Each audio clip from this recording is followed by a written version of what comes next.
Welcome to this week's edition of Footy Talks, presented by Benjamin Moore, Luke, Stephen and KJ with you.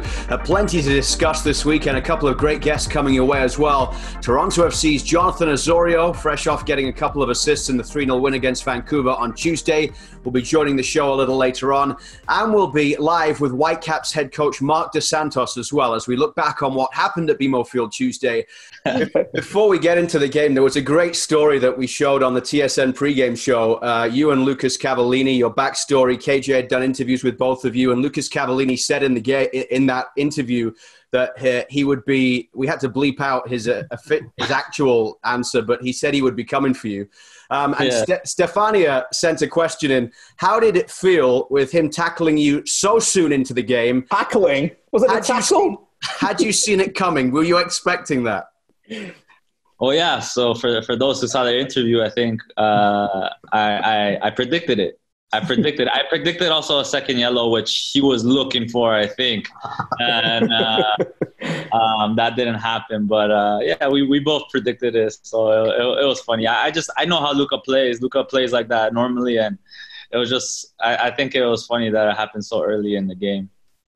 It wasn't even close either. He was, that was something he committed to from a long way off. He wasn't trying to hide it. It was funny. Thankfully, you were okay also. But I'm not admitting I laughed out loud when I saw it. I don't think I was the only one. Probably wants to make sure that you're okay. But after that, they didn't really get a kick on you, did they? It was a pretty exemplary performance by you guys. Yeah. It was a strong performance by us. I think all around, a performance that we wanted and we were looking for. And now I think it's a performance that we want to build on. So, all around, just all over the pitch, I think, we are aggressive with them and we were smart in the way we attacked them and then our reactions to keep the ball, keep the pressure on them in their end. I think all those things we did really well. How did you feel out there, Jonathan? You've had a long layoff, obviously not been at BMO Field for a while, and it looked like you had a massive smile on your face. You were buzzing around. I could see that you had a spring in your step. Was it amazing to be back there and obviously not playing in front of fans, but back at your home ground of BMO Field? Yeah, it was nice. For me personally, I was very excited. This year has been, hard for everybody, but I was trying to get ready for the Orlando trip and actually came out of the lockdown and everything feeling really good. And I was excited to go into Orlando, and then I got injured. So that was tough to deal with. But, I got some minutes at the end of the New York City game. And so this game for me, I was very excited for. I was looking forward to it from the second it was announced. And then when I was on the pitch, I was just, I was full of joy, and I think I kind of expressed that during the match. Absolutely. We talked to Greg Vanney before the game. He was talking about the fact that there's that understanding. When I was doing my prep for the game on Tuesday, you look at the appearances in Major League Soccer, and the two midfielders alongside you with Marky and Michael are well over 150 appearances, like yourself, in Major League Soccer. Most of them have come of the three of you playing together in some form or another over the last couple of years. Greg Vanney, though, also talked about your relationship with Alejandro Pozuelo and the fact that you guys are on a very, very similar wavelength in terms of the relationship that you've built up. Is it almost like, even though you've had that layoff, you're fitting into a system and back in around pieces that you're so familiar with that makes it so much easier? Yeah, for sure. We've been playing together for more than 4 years now, myself in the middle with Michael and Marky. So that's very familiar to us. We know each other's strengths. We know how to work off each other, and we know how to cover each other as well. So, that kind of never goes away now. I think that's just like habits. We have habits on the field now. We have a certain way of playing here at TFC now, and we've been a part of that from the beginning of when that was started to be established. And so, yeah, it's not hard to fit in after a long layoff. And then with Pozuelo, with good players like that, it's really easy to connect with them. I think, if you find a good player at a park and you start to play with him, you're going to have a good relationship with him. It's the way football is. And so with Alejandro, it's easy. It's easy to play with him. And I thought he was great for us. He was finding really good spots and unlocking their defense at times very, very easily. So I think that helped with the flow of the game. And yeah, I think our relationship in the middle there is very good. Yeah, I was doing some notes in my book here. 75 games now you, Mark, and Michael have started together. 8 Champions League games as well. CONCACAF Champions League, and obviously 2018 you started every game. 2 MLS Cups as well. So the reference points are there. You mentioned Pozuelo, Jonathan. Obviously people see what he's like on the pitch. What have you seen as his teammate this year? He's come back. I think we had Nick De Leon on and told us about a story that he's taking on a little bit more of a leadership role. How more comfortable is he now coming back after the break? And it seems like his English is getting better. He seems like he's had a bit more of a refreshing break. Have you seen notable changes in his character since he came back in 2020 at all? Oh, yeah, for sure. I think it's nothing drastic. I think he brought that character last year as well. Right. But because he's more comfortable this year, for sure. And I think him practicing more English has helped that as well.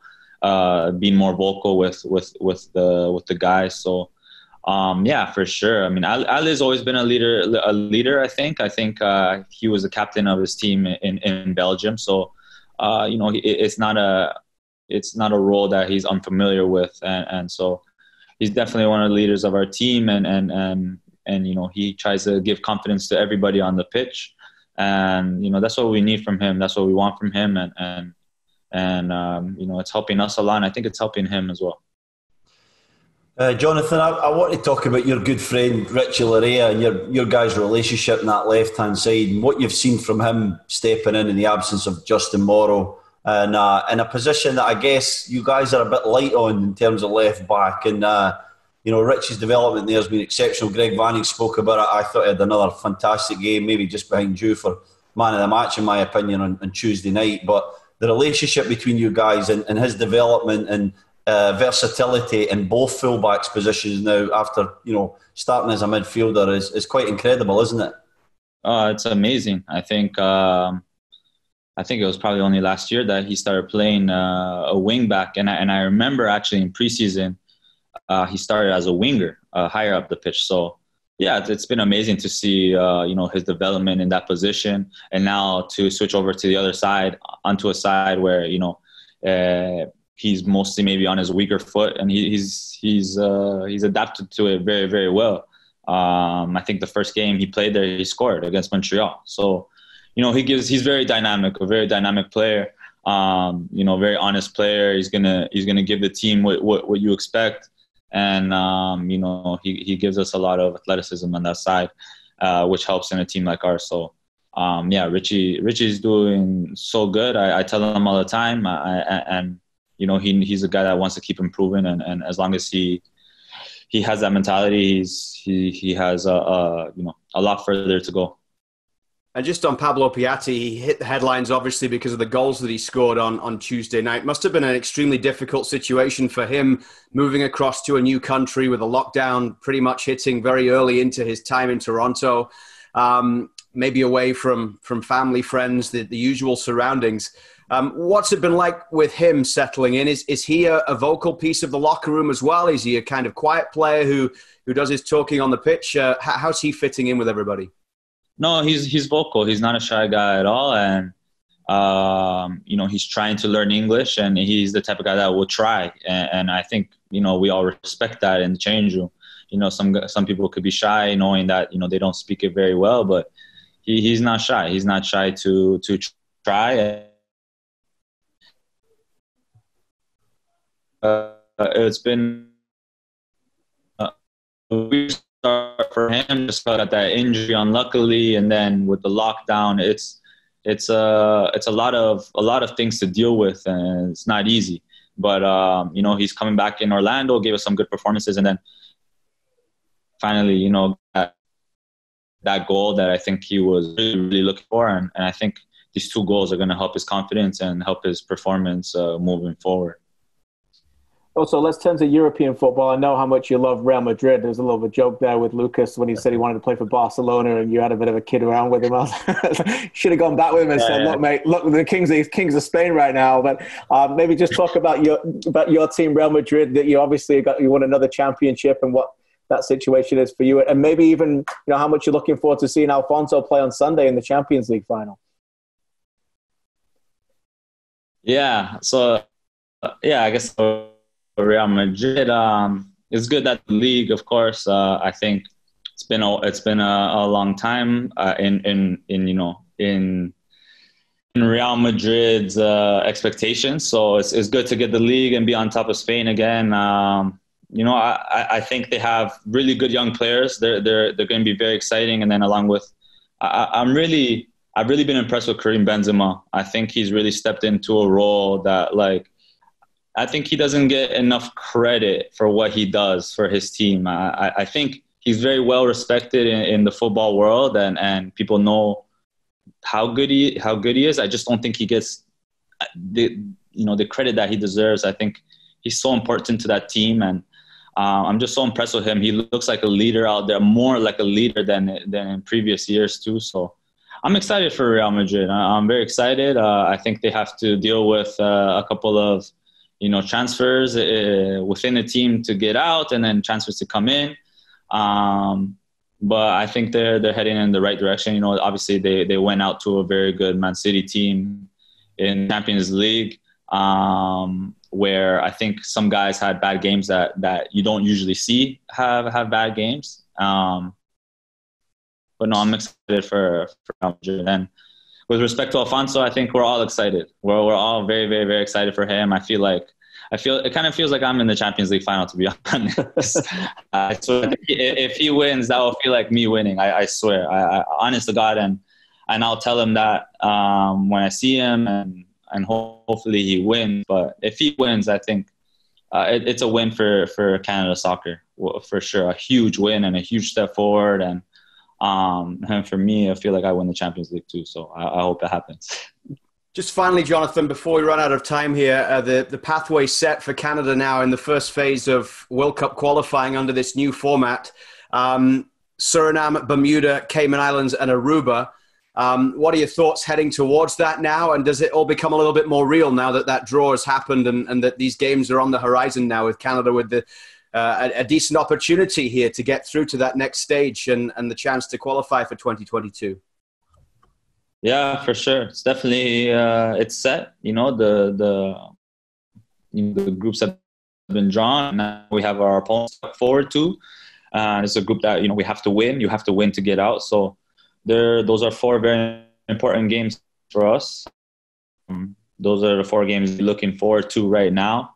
And then when we get business done, then we can look forward to the next after that. But yeah, this is exciting. It's exciting to see to see the pathway now, a clear pathway. I think a more clear pathway than before to the World Cup, a more fair path, and we're excited. We're excited to go on that journey, and it starts with our 4 games in that, and it won't be easy, and we'll be ready, and we'll make sure to prepare in the right way.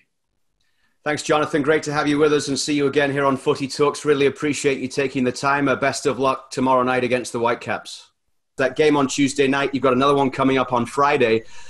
How's the response been from your players after the performance Tuesday and the defeat at BMO Field? Yeah, the response, you can only give it on Friday, because the response today and yesterday was heavy, because everything about the game was wrong for us. Everything was bad. I can't find one apart from we defended well overall on set play situation, that I take that piece as a positive. But you have to be very frontal when games like that happen, and analyze things when games like that happen, and be extremely direct and not hide. We cannot hide. Everything was wrong. Every time we had the ball, we gave it away, but in a cheap way, in a very, very cheap way. Our lines were very far from each other defending. I felt that our last game, having pretty much all of the options, was in the beginning, the first week of March. And then we pressed pause there 5 months and a half ago. And then we had 5 months and a half of total disruptive environment, not between the relationships in the club, but just some of the group going into Orlando, another one staying, quarantine, training home, not being able to go to the training facility. We only had 5 training sessions altogether. It's been 5 months and a half of disruptive environment. And then where I was totally wrong as a coach is I thought that I just press play again from March and we continue our process. And there I was wrong, because I had to come back to baby steps of doing things right first when we don't have the ball, then slowly growing in our pressure and what we do when we have the ball. And all that is not on the players. It's only on me. Couple of huge stories with Canada now knowing the path forward in the World Cup qualifying, the teams that they've been drawn against. But I want to start off with Alphonso Davies, KJ, because we talked a little bit about this on SportsCenter yesterday.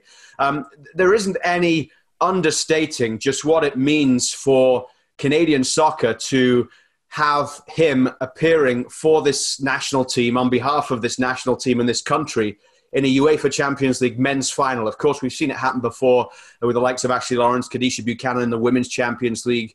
But for a men's international to do it, a Canadian, and the way he's done it, to get there with Bayern Munich and now be the centre of attention on Sunday in the biggest game in club football, and with the eyes of the world on him against PSG, what a story it is for Alphonso Davies. Yeah, and I think the best way to tell it, and we're all by nature trying to do, storytellers, and we have different audiences. We have fabulous people joining us here every week that I would say are outstandingly educated fans. So, I won't go too much into what I'm about to say, but I just did an interview with Scott Stinson, our friend from the Globe and Mail, about it. And obviously on SportsCenter, sometimes we're asked to educate a little bit more than the viewer. But you mentioned it. It's the greatest stage in club football. It's what Stevie and I have talked about so often, our great memories. It is the fabulous European Cup. Call it whatever you want. It's the European Cup that's been awarded since 1956 in Paris. We've all got the memories of the greats lifting it, whether it was before the Champions League badge put on it and UEFA put the anthem there. It's still the brilliant stage. It's the greatest stage of all for a club footballer. Arguably the second biggest game in the world behind the World Cup final. And the fact that there's a Canadian men's national team player playing for the fact that to try and win that European Cup for the first time is special. I put a tweet out yesterday. 62 different countries have been represented since 1956. You were pretty good on your flag emoji game there on that tweet yesterday. Thanks, I mate. mean, you must have been preparing that one for days, KJ. Well, it wasn't. It's research, right? You look ahead for storylines for a while, so it's work. But it's. I think it just speaks to the nature, and my job is to, all of us, is to try and explain how big of a story this is. And the fact that Canada flag will join that because of Alphonso Davies is remarkable, Stevie, because it is, as we said, a very, very special time for Canadian soccer. But the game itself is enormous, isn't it?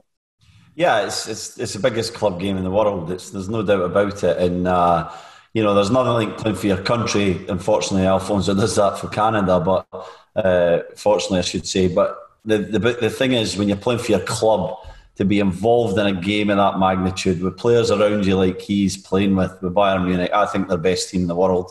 Going to find out. It's going to be a magnificent game. I think we've got the best final as well, guys. I have to say that PSG have came good at the right time, but the lad's he's not just getting by. He's not worrying if he's going to be in Hansi Flick's team on Sunday afternoon, our time. He knows he's going to be in the team, and he knows because he's been so consistent. He's been so good in his performances. So I think that's the biggest compliment, the way he's fitted in with that level of player and the way that he's playing so maturely as well. I have to say that he's played a few times at left back, Alphonso, in terms of his Canadian national team career, and it's had some good and bad moments, but he was a young kid and we wondered if he would ever mature into being a good defender and a guy who could be consistent both attacking and defending in that position.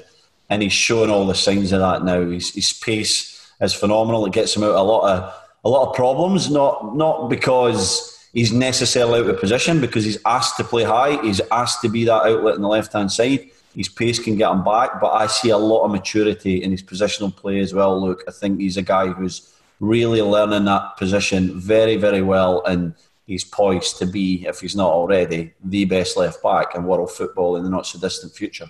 And Luke, quickly, the other thing just to add, he's only the 5th player from this region to ever play in that game, in that final. Yeah. You know, Dwight York. You mentioned some of those names yesterday. Dwight York for Manchester United, obviously from Trinidad and Tobago. Keylor Navas, obviously the Costa Rican goalkeeper, played in multiple finals for Real Madrid. Javier Hernandez for Manchester United as well. And Rafa Marquez. That's it. So just the 5th player from the CONCACAF region to play for the European Cup, which is fantastic. And Navas got that injury, of course, kept him out of the last round. I haven't actually seen whether or not he's in contention or has been ruled out for the final, but you have the possibility of 2 CONCACAF players playing in the Champions League final. Presumably then, what you just said, KJ, that would be the first time that that's happened in the same game if 2 CONCACAF players start the Champions League final. Where do you play him then, Stevie? If you are John Herdman right now and you're looking at, it's something we'll talk about a little later on in terms of the group that came out for Canada for the first stage of World Cup qualifying. They now know the path they've got to take. And we don't know where these games will be played, under what conditions, what players will be available to John Herdman due to the fact that there's a global pandemic going on at the moment. But say you've got your full squad and you're going into an important game. You talked about Alphonso Davies being the best left back or one of the best left backs in the world. But that's not necessarily the place that he can play for Canada. How do you approach that if you're John Herdman in terms of what you need from Alphonso Davies and how you get the best out of him, having played at that level in the Champions League and for Bayern Munich on a weekly basis as a left back? Yeah, I think it's a very important question, Luke. I think it's also important first to recognise that there's going to be enormous pressure on this lad, a different kind of pressure. Obviously, you play for Bayern Munich, you've got the weight of wearing that shirt and the tradition and the history of the football club. But when he's playing for Canada, people are going to expect that exact same player in the red of Canada. And I think that's important to recognise that it's not going to be as easy for Alphonso to be as influential. And so I'm going to answer the next question by saying that John Herdman will play him wherever he can be most influential in any given game. Now, I can see him playing almost every position for Canada before he retires from the national team. I really believe that. I can see him playing in behind strikers. I can see him playing as a forward as he already has. I see him playing left wing back, left back. Maybe eventually as he gets older with his size and stature, he'll play some games at centre half. So you've nearly went through the entire field there. You know, staying off maybe a right back position would be the only one that he probably won't play from, the start of the game. But I think that it's important that we try and get the best out of Alphonso, Jonathan David, our few stars, put them into the right areas that they're going to be most effective because they have the versatility, these guys. Johnny David, we'll get to more in a minute, maybe scored obviously in one of the friendlies for Lille, so he's up and running at his new club. He can play on the right, he can play on the left, he can play as a number 9, plays a number 10. KJ and I went through it all last week where we think he's best, but he's effective in a lot of areas. I think Alphonso's the same. So for me, it will be an accumulation of different things. It will be the assessment of the opposition. It will be where we need the most for the Canadian national team, and then ask him to go out there and enjoy his football. Try not to take too much weight on his shoulders at 19, 20 years old.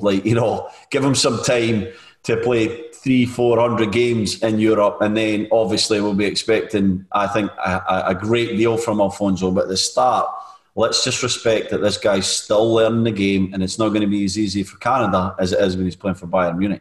I think it's all great points. I would just quickly add this, that I think there's going to be a lot of discussion about Alphonso's best position on the field, and I think we can turn it around and say what's his best position inside that dressing room. And Alphonso Davies' success at Bayern Munich has come because of the level of acceptance from the great players around him. He arrived at Bayern Munich overawed and meeting players that he played on a PlayStation game. And the moment that Robert Lewandowski and Thomas Muller and Jerome Boateng and Manuel Neuer and many others, Diego Alcantara, started to look at him and go, he can do this for me and this for this team, his confidence has soared. So now he goes into an environment for Canada where he's the best player. He is now Robert Lewandowski. So what can he do for the other players? And I know he's still only 19, but that is enormous. That is an enormous part that he can provide. That when he starts leaning on those players and say, yeah, you can help me, even though he's still that young of an age, that's the key thing that we can talk about. That's the position that we can elevate the Canadian soccer game. The fact that he's bringing that kind of reference points from those brilliant world-class players to that dressing room, about how you can get out of difficult times, difficult moments in games, how you can go forward and be that confidence. And I think he can bring that even at 19. TFC getting set to face the Whitecaps Friday night. We'll have it for you on TSN. The pre-game show starts at 7:30 Eastern Time, 4:30 Pacific. We will see you all then. But for now, thanks so much for joining us here on Footy Talks. We'll see you again same time next week. Thanks, everybody. Have a good week.